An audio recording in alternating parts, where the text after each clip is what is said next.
Ms. Han. Ms. Han. Thank you, Mr. President. Well, this is truly a great day, and I really want to congratulate everyone, Cecilia and everyone who made this day possible. It's truly a historic day in the city of Los Angeles. You know, this is so appropriate for our city because the city of Los Angeles has really set the standard, I think, in this country for good jobs. We have the city's living wage ordinance in the city of Los Angeles. We boldly adopted a living wage ordinance for the hotel workers along Century Boulevard, which the Supreme Court has upheld. And we've done these things. I always kept wondering why we did not have good project labor agreements throughout the city of Los Angeles. I've been waiting for one at the Port of Los Angeles, which I know is forthcoming after this one.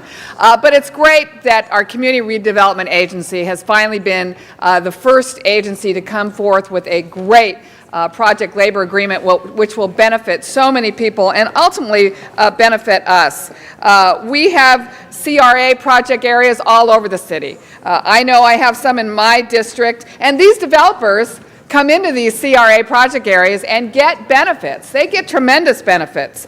But why should we be spending public resources in these neighborhoods and not creating good union jobs? Today we will do that, and I thank you for making that happen.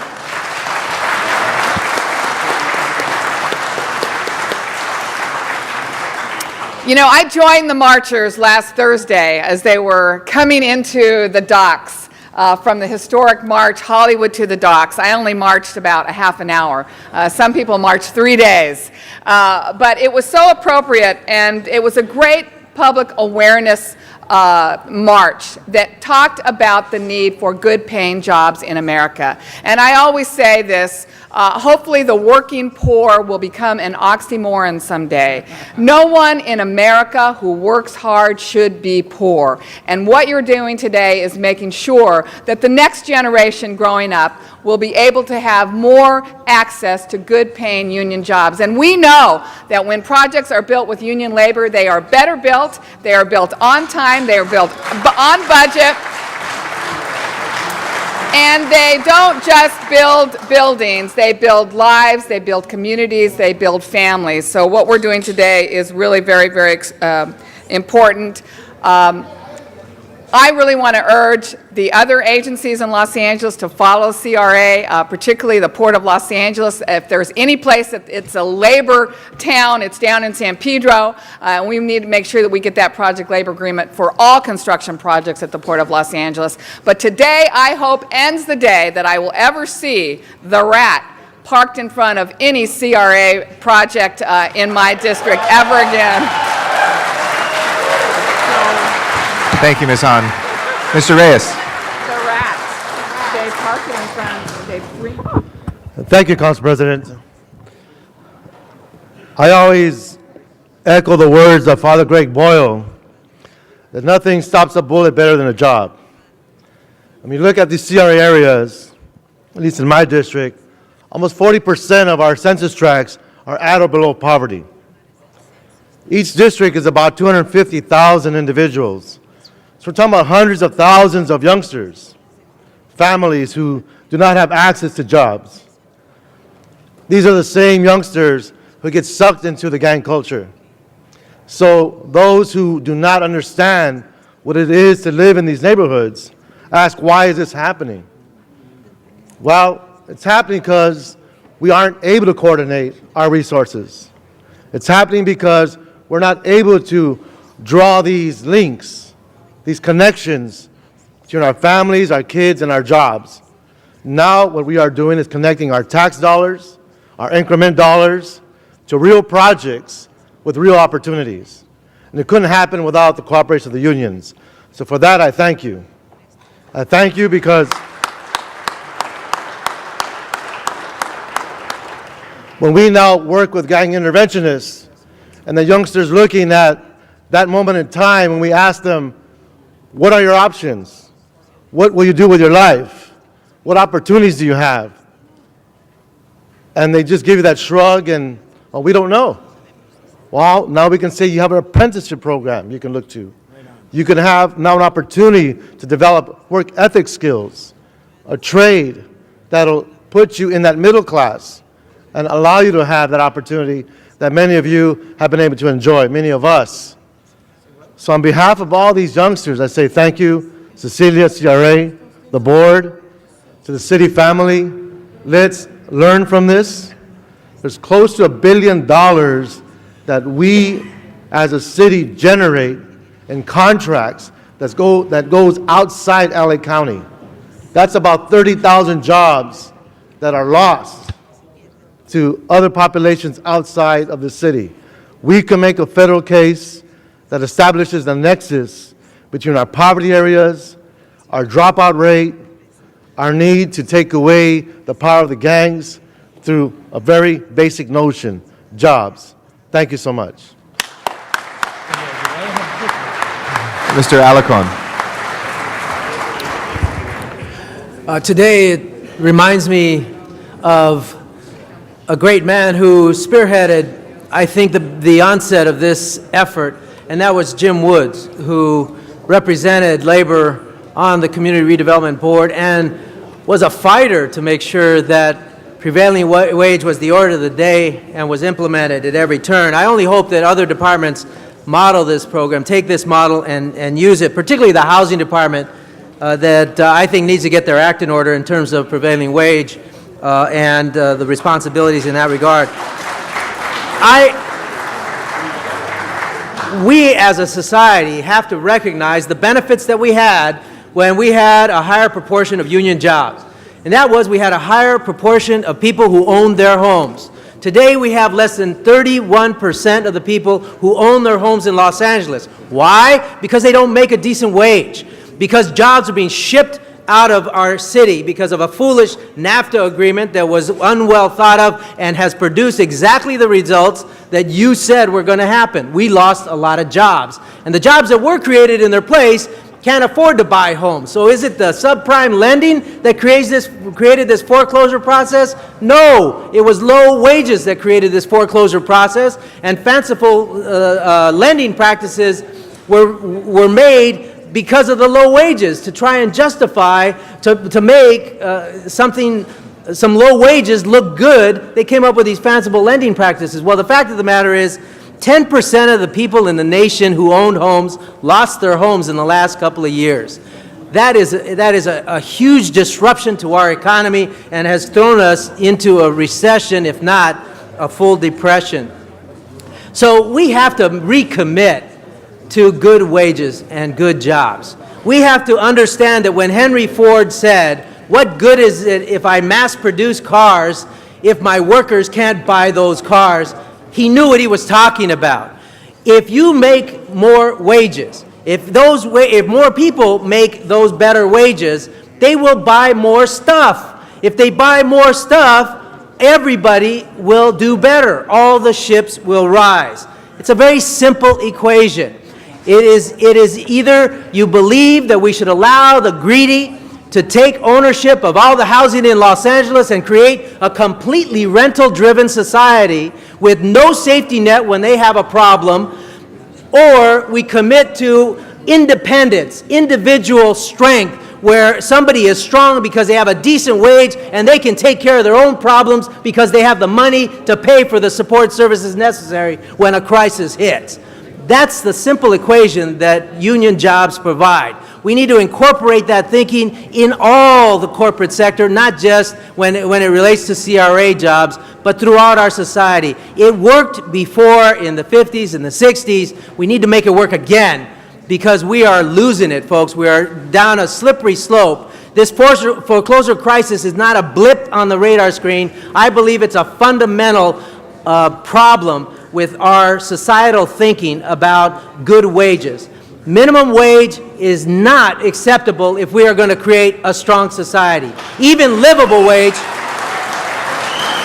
even livable wage is half what it would take for a family of four to live in this city without having to ask for help. So we got to get real, and getting real means we need to expand the labor pool that it has middle-class wages, and this policy does that. So I commend all of those that participated. Most importantly, I think, Dennis, you forgot Richard Slauson, who I think played a small role in this somewhere. Thank you, Mr. Alcon. But the building trades, look it, you can ship a lot of jobs out of the country, but you can't ship construction jobs out of the country, and if you do, then your city is doomed. Thank you, Mr. Alcon. We have to build our society, not reduce the wages in our society. Thank you. Mr. Cardenas is our next speaker.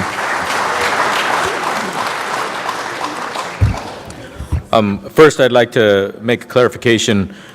I'm sure, Mr. President, when you refer to Robbie's face, he is a good-looking guy, and he still is, after getting hit with a 2x4 when he was outside a construction job trying to do the right thing because it was an underground economy job. And he's still good-looking after getting hit with a 2x4 and got a split on his face. It just goes to show how dumb those workers are. Who in the world would hit an iron worker? That's not smart. I feel sorry for them.